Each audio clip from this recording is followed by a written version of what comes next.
Jack would say he didn't say nothing, actually. Just asked us why we're doing setting the car. Said we were waiting for the lights to change. I said, boys.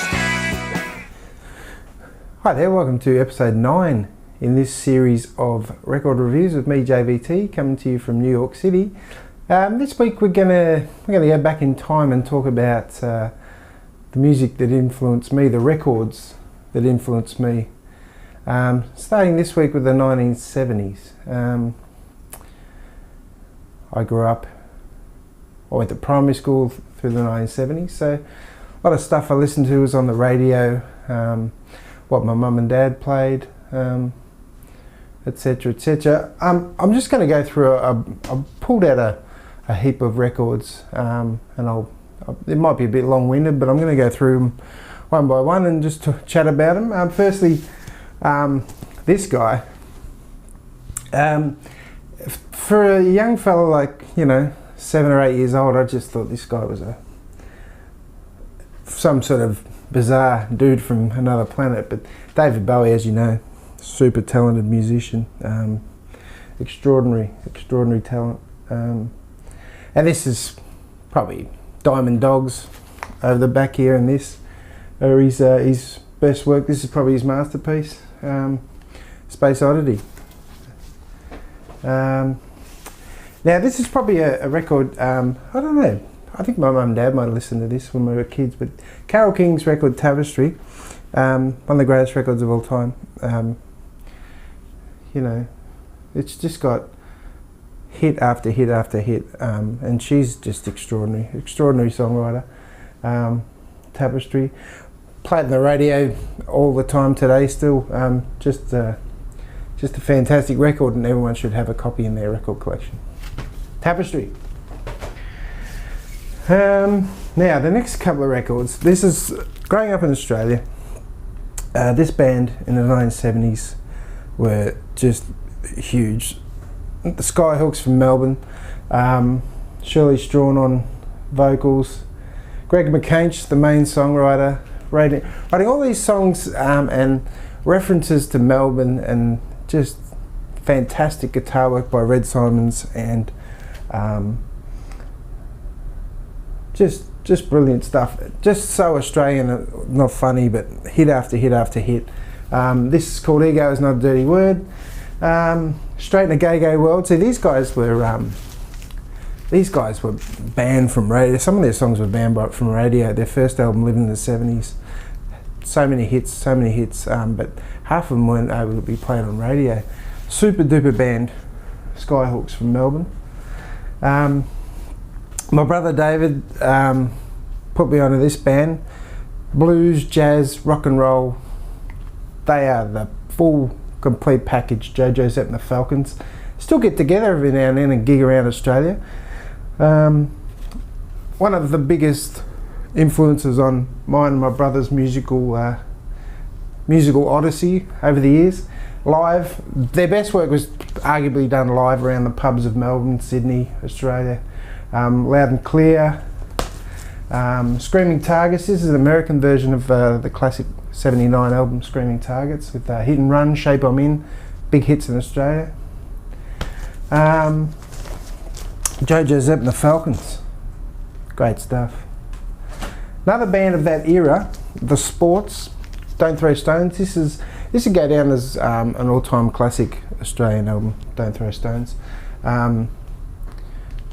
One of those bands, like the Falcons, played the pubs of Australia. Good time rock and roll music, clever lyrics. Stephen Cummings on vocals. No one sounds like Stephen Cummings. He's an unbelievable singer. And then you got Andrew Pendlebury and Martin Armiger on guitars helping write songs. Clever lyrics, Melbourne-centric music too, which we loved. Don't Throw Stones by The Sports, an Australian classic. Now, this started it all. This started it all for arguably the greatest Australian band of all time. Fantastic Midnight Oil from Sydney. First song, Powderworks, hit you in the head like a brick, and tells you that they mean business. Great hard rock and guitar music, bit of surf. There's a big surf influence on the Oils, and they're another beer barn band, but with a really strong message. Everyone knows about the Oils. The Blue Album, the first album that started it all, the gateway drug for everyone. The Blue Album, the original Midnight Oil. Now we go from jazz to rock and roll. Not really. Little River Band. Now this, at the moment, there's the Little River Band and the Little River Band. Some bloke who wasn't in the original classic lineup, he thinks he owns the rights to LRB and still tours with them. But this album, this is first Under the Wire. The reason I like this album is it's great songs, but they're sitting at the outer at VFL Park in the windy, rainy area of Waverley in eastern suburbs of Melbourne. But this was a hit all over the world. First Under the Wire. This sort of pushed them up into stardom, especially in the United States. First Under the Wire with the great Glenn Shorrock on vocals. Little River Band. Now, there was Skyhooks and there was Sherbet in the mid-70s. I actually like both of them. Skyhooks were the streetwise pop rock band. Sherbet were the ones that sang to the Sheilas. The girls loved them. Blokes wanted to be them. Plus they were great musicians as well. The great Daryl Braithwaite on vocals, who still does it great today. Go and buy some of his solo albums, because Daryl Braithwaite, one of the great vocalists to ever come out of Australia, I reckon. How's That? A worldwide hit in the 1970s. Cricket adopted it, and they still yell out "How's that" when they're appealing a wicket. How's That by Sherbet, one of the great pop rock bands to come out of Australia. Now this lot, Dragon from New Zealand, one of those great bands that Australia likes to adopt. The Hunter Brothers, Mark and Todd, with some great musicians playing with them.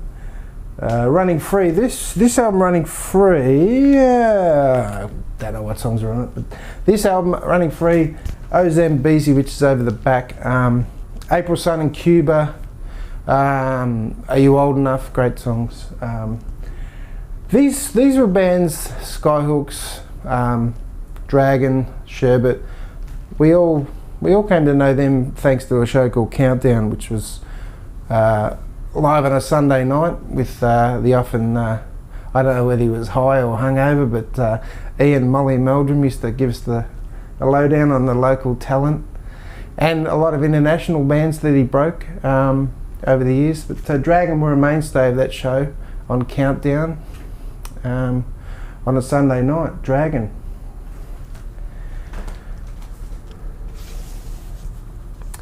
Now there was also bands that came out of the United States, and for me, my brother and I always liked the Doobie Brothers. They had some great tracks, Taken to the Streets, etc.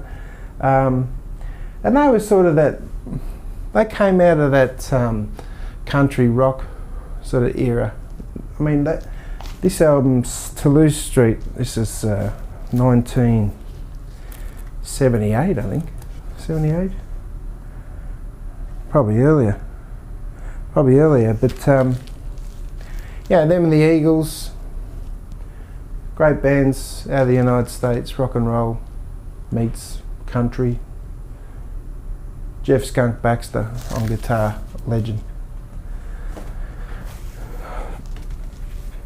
I don't need to say anything about this guy, he's a bloody legend. Bob Marley and the Wailers, Kaya, Babylon Bus. I don't need to say anything more. Bob Marley and the Wailers. You know you should have it. Now, another guy that Molly Meldrum on Countdown thrust us on, it was a guy called Brian Ferry, who'd previously been, and still is, in a band called Roxy Music. Brian's single Let's Stick Together with the beautiful Jerry Hall in that film clip near the end was a massive hit in Australia when we were kids. And Brian Ferry, I saw him a couple of years ago live. He's just a champion for an old guy now. He's a beautiful singer still, super cool guy. Let's stick together.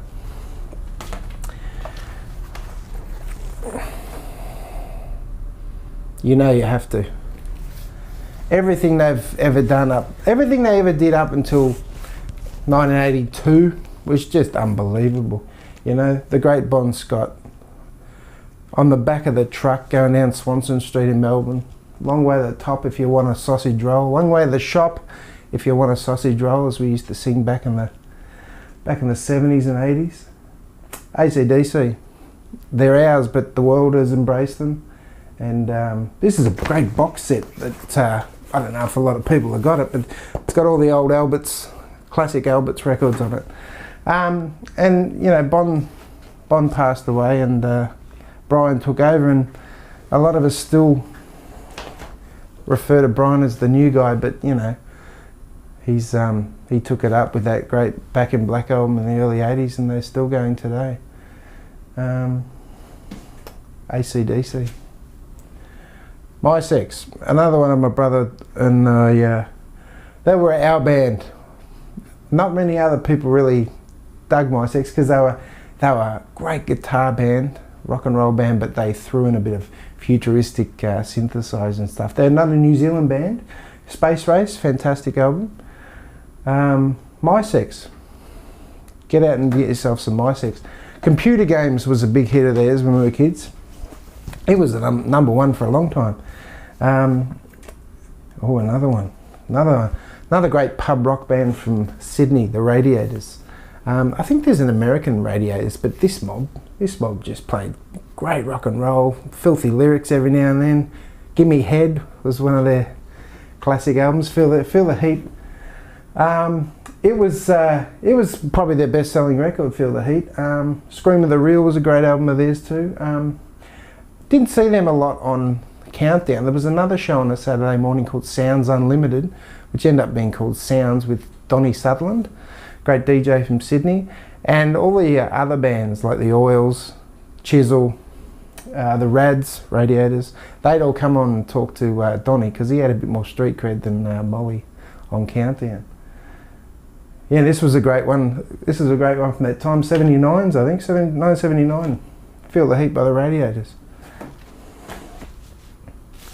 Or this one. Judy Zook from the UK. Welcome to the Cruise. She had a massive hit with a song called Stay With Me Till Dawn. Which is on this record. This record's a great album just to put on and play. And when I was probably 11 years old, that song was just all over the radio, and it's stuck with me ever since. I love that song. And the album is really good too. Judy Zook. Welcome to the Cruise. Now, the next couple of albums are by a band which I absolutely love and still do. Unfortunately, their lead singer, the great Doc Neeson, passed away a few years back. The Angels. Now, overseas called Angel City for some reason. The Angels are a mainstay of the Australian music scene. Pub rock, hard rock.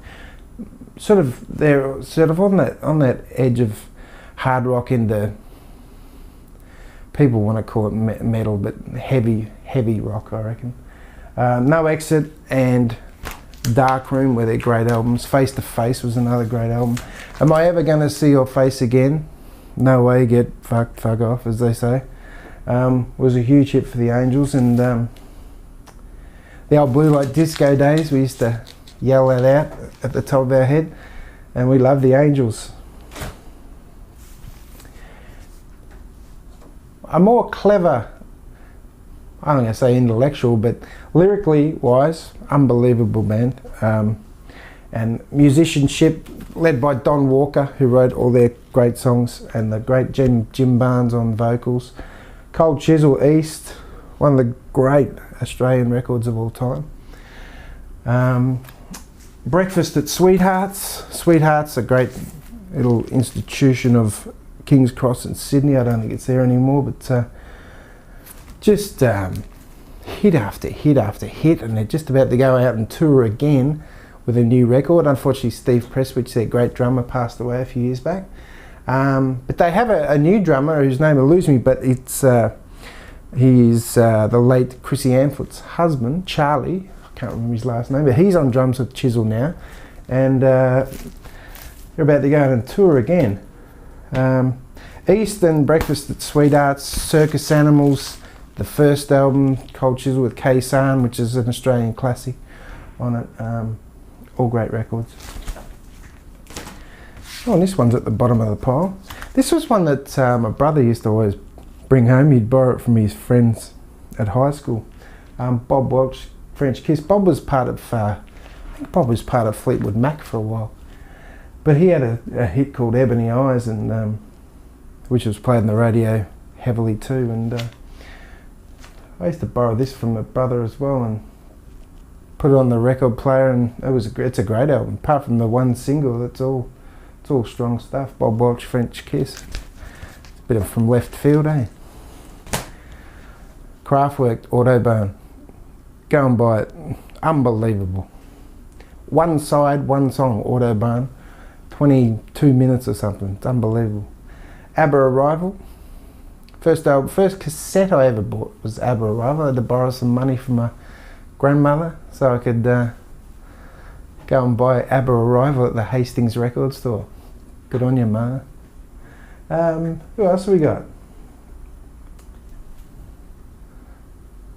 Sex Pistols. Now, the end of the 70s, early 80s, my whole music mentality changed. It was probably because of these guys. I liked them, and I liked their post Pistols, a man called Public Image Limited, which was formed after the Sex Pistols imploded in California, and still to today I love them. They're the greatest band I've ever seen live. Unbelievable. I saw them in December last year in London, and they haven't skipped a beat, and they're in the studio now. They're about to release an album in September and go out on a European tour, so hopefully they'll come to America, or I might have to go over there again and see the great Public Image Limited. But the Pistols, this album, everyone's got to have this album in their collection. I bought this for my brother's 50th birthday, and it was because it's something that it's influenced so many bands. So many styles of music have come out of that movement and this band, and I love it. Never mind the bollocks. Here's the Sex Pistols. But I've got a few other records here, and these are probably the ones that have influenced me most. Along with this one, Daddy Who, Daddy Cool. My dad and mum used to play this in the cassette player on the dashboard of the Holden when we lived in a town called Great Western. We used to go shopping and play Daddy Who, Daddy Cool in the car. I was about 4 years old. Led by the great Ross Wilson, who played and led the band called Mondo Rock, who is still touring around today. And this is again an Australian classic, Daddy Who, Daddy Cool. Living in the 70s, this is that album by Skyhooks, which is probably I think it was banned.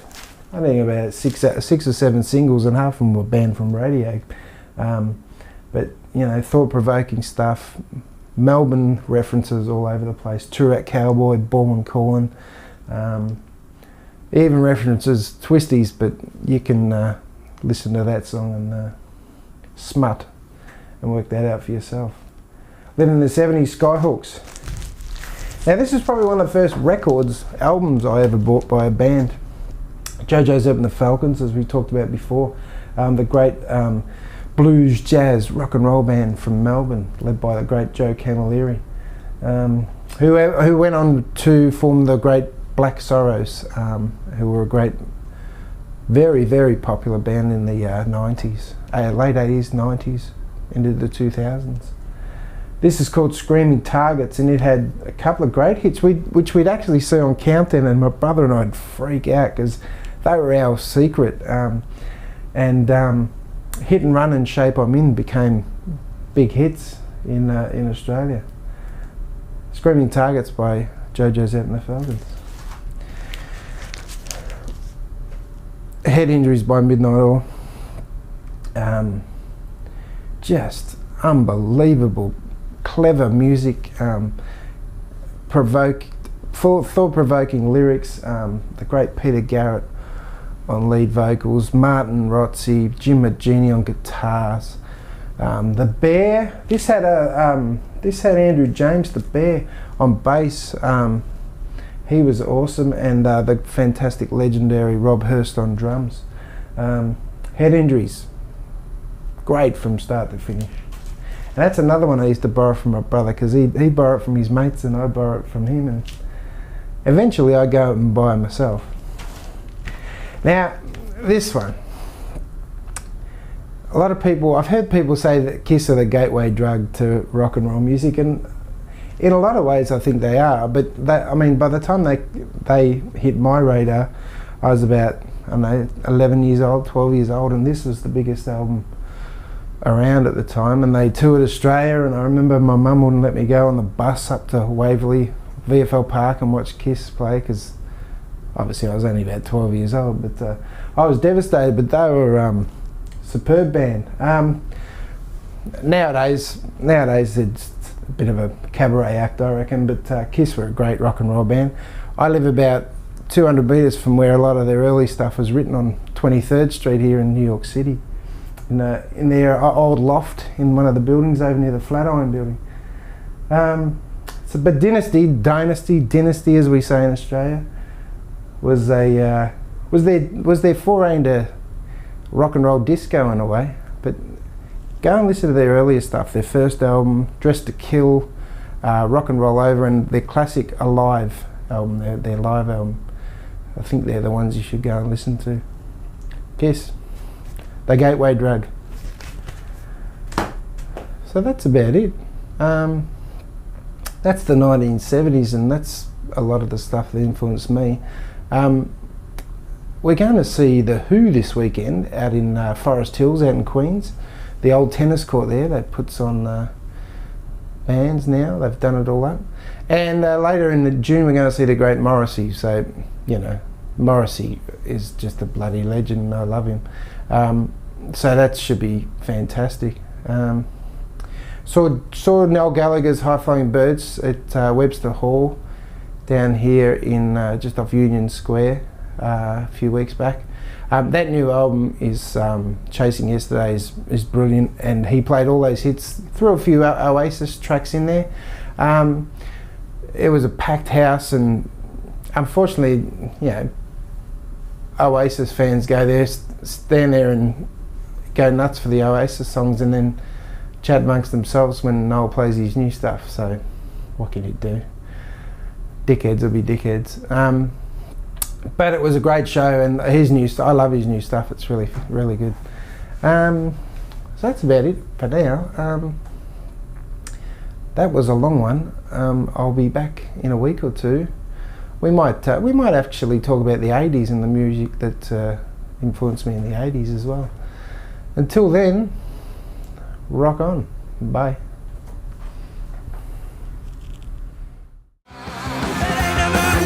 After midnight, I see you silly people and looking for delight. Well, I'm so happy, I'm feeling so fine. I'm watching all the rubbish, you're wasting my time. I look around your house, you've got nothing